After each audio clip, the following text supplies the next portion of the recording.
Hello, everyone, and welcome to the June episode of the Perfect Tasting Box with Chris Delalonde, Master Sommelier, and myself. And we're going to taste some great Spanish wines just to show how diverse Spain can be. But let's see all this after the intro.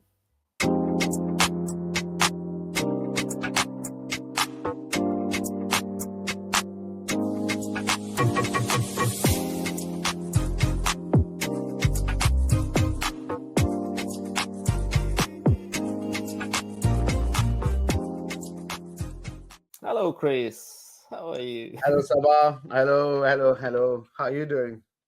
Very good, very good. Are you ready for Spain? I love Spain. You love Spain. Okay, that's good. I love Spain as well. Fantastic country, great food, great people, fantastic landscape, very diverse from north to south, different climatology, different terroir, and it's a great location. Great location for holidays, even though I usually tend to go a bit further. But to spend potentially about twice a year with for wines, because there's just so much to discover, and Exactly. it's this country that is so dynamic compared to other European countries, with a plethora of new winemakers and grape varieties, endemic grape varieties that haven't yet completely been explored. And I mean, and this first wine we're going to talk about is the perfect example. Of a grape variety called Trexadura that you never heard of. You know, Godelo to a certain extent, and more importantly, Albarino are really the grape variety that everybody talks about, and there is wine list, that covers very well this area of Rias Baixas. Yeah. The Trexadura again is one of those amazing grape variety that all of a sudden start to come to the fore, and I mean this is a tremendous example.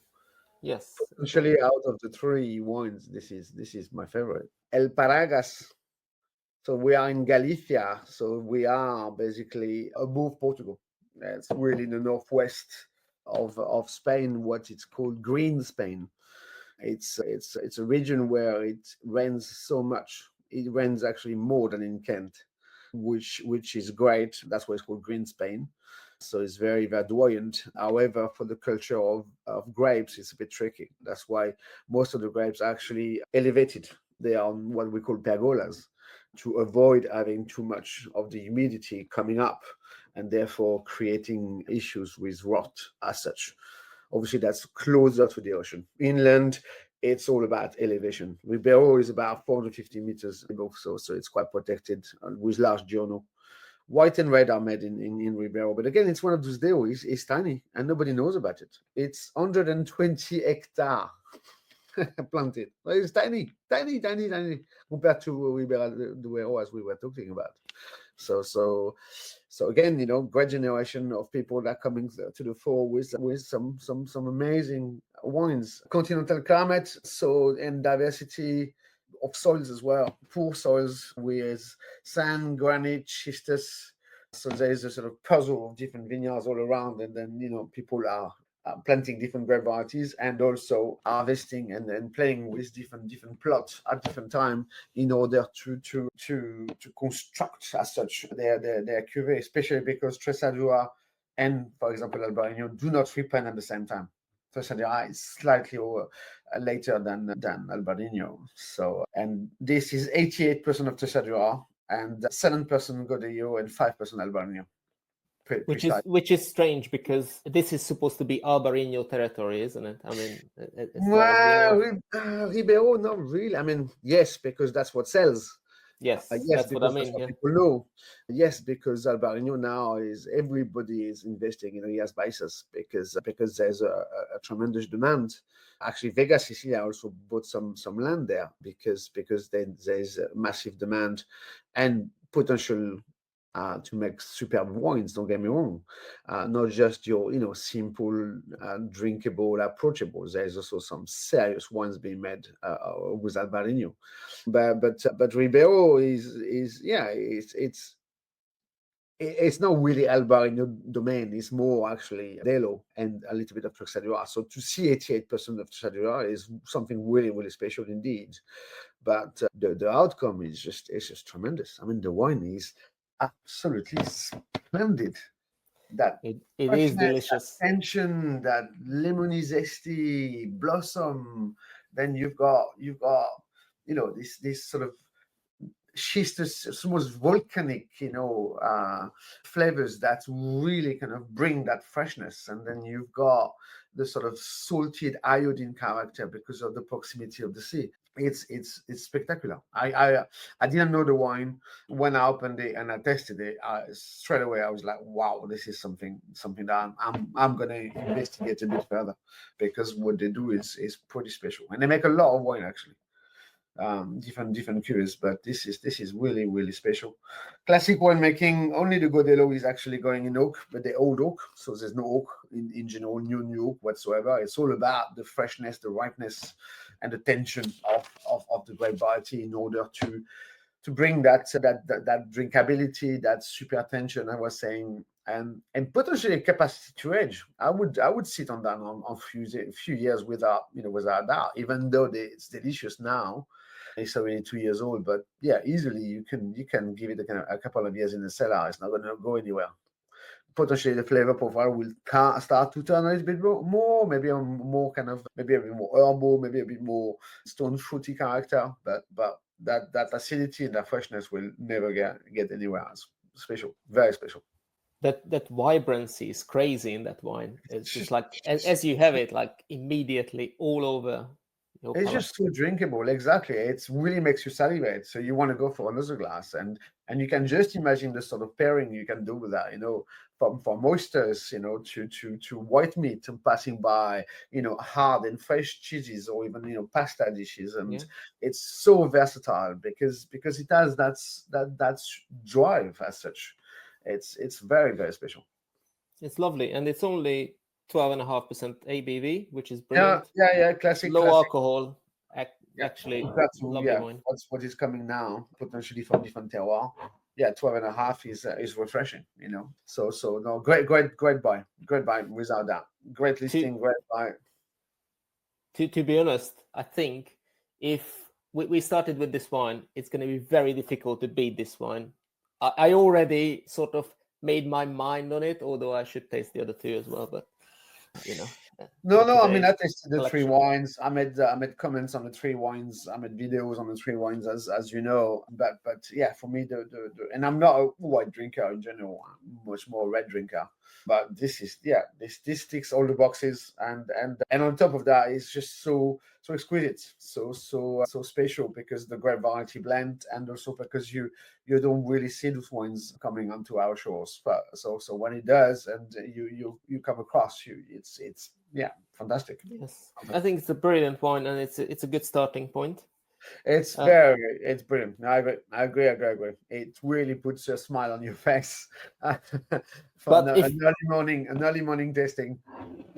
And then when you're talking about smile on your face, there's a body part on the next label as well from somebody's face, which is a nose, which is funny.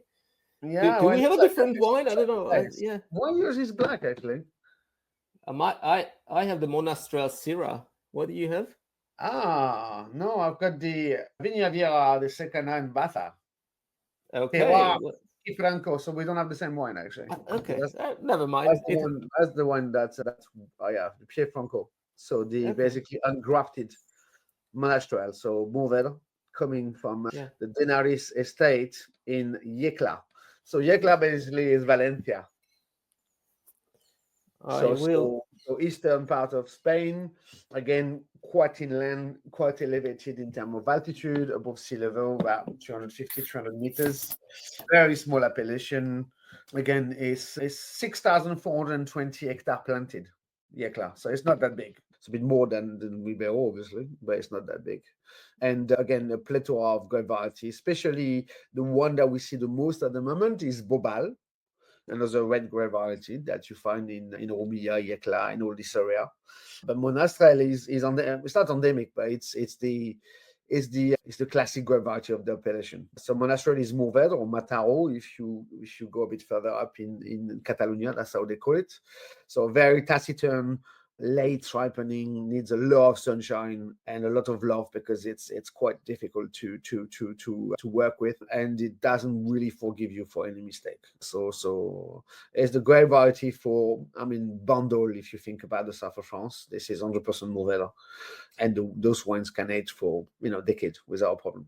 So to turn that around and to make a Monastrell that is again, approachable, drinkable without having to wait 15 years in Spain was quite a challenge. But the guy behind the Nariz is actually an ex-sommelier. He actually won best sommelier of Spain a few years ago.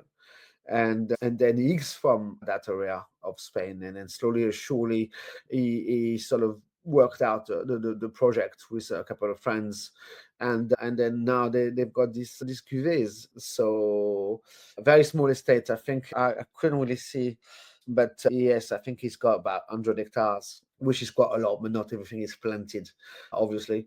He makes a bit of white as well, but that Monastrell is 14.5 alcohol. You see, that's where it is, because you need to ripen more to the bottom, because otherwise it's quite greenish and it's not very, very nice. So what to me the tour de force with this wine is the fact that you have, yes, 14.5 alcohol, but you also have a beautiful red spectrum of fruit, which makes it super approachable. Again, a great density, of course, great texture, but again, you've got a beautiful acidity that really lifts the offer and makes it super drinkable. Again, you would argue that you can drink it now or sit on a couple of years. I don't mind either way, but it's really juicy. This is the best thing out of it. It's really, you despite the alcohol, because it's so well integrated anyway, you if you don't look at this and you stop talking about it, you will get it that when you swallow the wines, because you got a little bit of heat there, sort of barbecue flavor profile, sort of roasted meat, but otherwise within the entire senses it's not showing whatsoever. So it's much more red fruit. Obviously there's quite a lot of black fruit too. So it's a 59 years old vineyard. Pierre Francoso is basically ungrafted. So ungrafted, as we all know, it's basically grape variety that haven't seen American rootstock that basically saved the world wine from a disease discovered in the 19th century called phylloxera. So phylloxera is a little bug basically that basically lives on the roots of the vineyards and then feed from the sap, killing everything, killing the vine itself slowly and surely. And slowly it can go quite quick. And phylloxera lives everywhere, has traveled the world, funnily enough. I think the country that I haven't seen it is yet Chile. And even in New Zealand, they found some in Central Otago, so other south. But definitely Chile hasn't seen any, because obviously the Cordillera, protects enormously from anything. I don't see the regulation on where the grapes comes from and so on and so forth. And so phylloxera, yes, it's a disease that was actually discovered in Kew Garden in London, and then the rest is history. It started in the southeast of France, in Luberon. I think it was the first vineyard that died, and then it spread like fire, basically. Hence why it basically came to the fore, because it took a bit longer to actually cross the Pyrenees. So everybody was drinking Rioja because they were the closest to Bordeaux style that people wanted, with that oak and so on and so forth. And that's how Rioja also got famous and pretty wealthy, because all of a sudden there was nothing else to drink in France. And then I'm not talking about Germany and Austria and Swiss and Italy and so on and so forth. Everything was really devastated. And then it's two gentlemen, a French and an American. The French is Planchon, and the American, I call him Riley, G.R. Riley, I think it is. Basically, they work together to understand the disease and then eradicate it. And they found out that basically the rootstock, so the base of American vine, were resistant to phylloxera. So that's what we call the graft. So basically, anything that is ungrafted has potentially the risk of being phylloxera attacked, if it is the case. So they basically brought a lot of rootstock, and then that's what they did. They took the root off, planted American rootstock, then did basically a suction and grafted the top on the bottom. That's why historically you don't really know what Cabernet Sauvignon used to taste, because it's obviously grafted to a different species as such. So you could argue that maybe on that, from the 18th century to the 19th to the 20th century, the Cabernet Sauvignon flavor has slightly changed due to this rootstock, but that's a long story. So there's a couple of vineyards. There's a couple of vineyards in Portugal. I believe it's Berada on the coast, on the western part of Portugal. That is sandy and sandy soil, and phylloxera doesn't live in sand because it cannot dig its little tunnel. So again, all vineyards that have a bit of sand in are protected from phylloxera as such. So Baga, the grape variety, is usually grafted and so on. There's also a very famous champagne called Vieille Vigne Française from Boulanger. So this is just, very rare, extremely expensive. Last time I was in Boulanger was in 2021. So they had a terrible harvest, and basically they made 3 barrels of that wine. So 3 barrels is 300 bottles. So basically 900 bottles for the entire world. This Vieille Vigne Française is from 2 vineyards, one just outside the Boulanger house in Nariz. It's called Clos Saint-Jacques, actually, and it's basically grafted Pinot Noir. So they're very careful. It's very, very old vineyards, and very careful not to bring anything. So you can't actually access it because they almost change their shoe as they come in to make sure that they don't bring anything from other vineyards. It's quite scary, the attention to details on that. But anyway, so that's what it stands for. Franco, Pi Franco, they call it. Yeah, Pie Franco in Spanish. Pie, yeah. And yet again, one of those wines that will offer, fantastic capacity to be enjoyed. Open decant, not even decant, maybe a bit chilled. You can play with the temperature. I know if you do like a barbecue and it's quite warm outside, put it in a bucket with a few ice cubes and it will work, because the red food, the character. Again, that sort of explosion of flavor profiles. There's not much oak. Again, they use 500 liters barrel, but of 3 passage, so 3 times used. So therefore, solely for the oxidation reduction. So there's no that massive footprint of oak flavors such as licorice and vanilla and so on and so forth. Different to what we're going to talk about in the next wines, but it's definitely one of those wines that kind of, again, quite impressive. Medium weight, beautiful balance, packed with flavors, black tea and black fruit and a bit of black pepper, roasted black pepper, because also they use cluster. So what cluster is basically the stem of the fruit. So they don't use 100%, they use about 20 to 30% of that cluster. And that cluster, in general, when it's ripened, really helps with bring a lot of freshness into the wine. So you really feel that into that, but obviously not as a flavor profile, but more as a texture. And it's well made, really well made, approachable, delivering a great expression of under the radar variety. So very, very impressed. Pretty impressed too.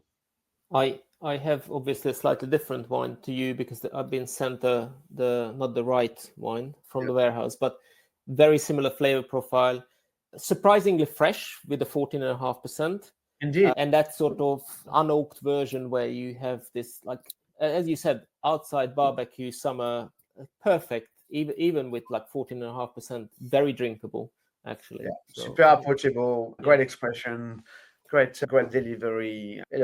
Yes, you've got the dark tunes, the black plum, the black cherry, the cherries, the figs, the grounded black pepper. But as I said, this beautiful integrated tannin frame, the beautiful acidity lift that just completely balance the entire offer, and beautiful primary characters. The argument here is it a winter wine or is it a summer wine? But I would actually drink it whenever. Doesn't really matter.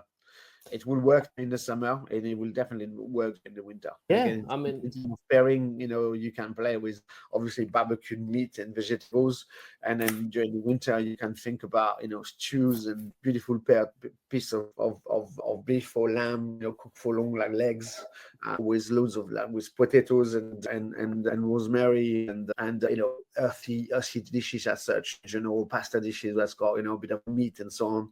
It's great wine. it's funny because when I saw the bottle and didn't taste it, I thought, okay, that's a little bit heavy for a June wine, but it does work, for the summer as well, I think. No, definitely. It's one of those wines that you, as I said, you take in your garden with the mates, and then you put that in a bucket with cold water and few ice cubes, and you drink that, without thinking, at a bit lower temperature. And then now, I'm interested to taste this one. Whether it's going to be winter wine or summer wine in June. Hopefully, it's a summer wine as well. Let's see. Well, Tinto Fino, so Tempranillo, 100% of this classic Spanish signature grape variety, and a sort of very modern, glossy, expression. Personally, I think it's delicious, well made. It's too much oak for me. I think it's what you get. First thing, it's that massive footprint of oak, the licorice, the clove, the cocoa, the coconut, the dill. You really have that sort of bam. This is what we do in the use of fresh French oak and American New Oak. It's a style. It's a style. Some guests, some people love it. Personally, it's good, but it's too much talk. Personally, that's what I think. After that, you got massive fruit character, very black, quite jammy, a bit of figs, a lot of blue plums, blueberries, brambles. It's quite layered and superbly well knitted. Beautiful texture, very soft tannin frame, really all integrated. So it's a great baby that will age. I mean, it's 22. It will age easily. Yeah. But again, as I said, to me, the oak level is just a little bit too much for my own liking. But as soon as you smell it, it gets a lot sweeter than the previous red. On the nose with the oak, and then even the fruit in there as well. It feels almost riper. I get that. 2022, great vintage, great ripeness. It's basically the top cuvée. They harvest the fruit, the Cinco Elementos, and they create that cuvée. That's basically the best fruit going into the best oak, and then producing that cuvée. So it's the it's the flagship as such of that winery. But as I said, it's a type of wine that some people love because they love that sort of character. Personally, it's a great wine, but it's not my cup of tea. Yes, because I don't want to drink an oak extraction. It's not. Yeah. It's not what I'm interested. I want fruit. I want texture. I want acidity. I want flavor profile from the fruit, from the soil, from the potentially the winemaking untouched character. As less disruptive as possible. It fits. It ticks some boxes. Definitely. It certainly is different to the previous one. I think one thing why I would buy it is just to lay it down a little bit, because the tannins are still very young and quite big. It's a young baby. It's a very young baby. Indeed, if you give it another 5 years, definitely the oak will integrate a bit more. Today it's pretty upfront. Yeah, that's very true. But as I said, some testers love that stuff. They love that, and it's fine by me. It's just that like everyone, I've got an opinion and I've got a testing profile, and therefore something I would prefer to drink than other. Yeah. I mean, personally, I'll drink this all day without a doubt. Yep. There's no conversation about it. None. Yeah. I think with that, I think we can actually establish that for both of us, wine of the day is this. So it's we don't have to wait until the end. It's the white. No question. There's no question. Yeah. This is the wine to definitely buy, sit on, and have fun with again throughout the year. Yeah. Albeit this is good fun too. Yes. To a completely different level. But yeah, the three wines of the day have their own, and that's the beauty of it. They all have their own, personality, and they Yeah. do perform well. Yes. Yeah. I mean, the last one for me is, as you say, for some people, it's probably the absolute perfect wine. I think some people who love big Riojas with like a lot more American oak style, I think this would be very pleasing. And I think price point as well, it's not Like, crazy. big ripe Cabernets, potentially, American wines and so on. That will fit the bill. That will fit the bill. But Ribera is, most of them are actually like this. It's a style that is established there. They like to have that extra ripeness, that extra oak measurement, that's showing a bit more sort of gloss and modernity, and suit exactly a type of palate and a taste profile. Yes. And also the capacity to edge, as we spoke about. Yeah, exactly. But to be honest, I think everything in the boxes, in the tasting boxes this month, showed really well today. I think You'll have so much fun. You'll have so much fun. So much fun. And I would suggest that when you taste it to drink it, or play with your friends, start with the red, finish with the white. Yeah, or start with the white and then finish with the white. You can do that too, but unless you buy 5 or 6 boxes to make sure that they're going off, or you got 3 bottles of the white whatsoever. Because once you started drinking this, you can't stop. Yeah, exactly. No, I think it's a good selection, to be honest. It's a great display again of what Spain can do on the unclassic and the classic. Yes. And the classic being obviously the 14.5 alcohol Cinco Elementos from Ribera del Duero full of oak, and the unclassic as the Monastrell from Yecla. Who? You can tell me. And then a Tresadura, what? From Ribeiro. Where? Yes. So exactly. This is the sort of new Spain, to a certain extent, definitions of research as well as dynamic. Fantastic. Fantastic. Exactly. Oh well, Chris, I think it was a good little session. Yeah. Thank you for your time and your expertise on these wines as well, as usual. Thank you, make sure to buy a few bottles of this because the weather is nice in London. So the stock is actually plummeting. So be quick. That's good. Well, guys, enjoy and don't forget to subscribe for this one. Thank you. Yeah. Please. Speak soon. Bye-bye. Cheers.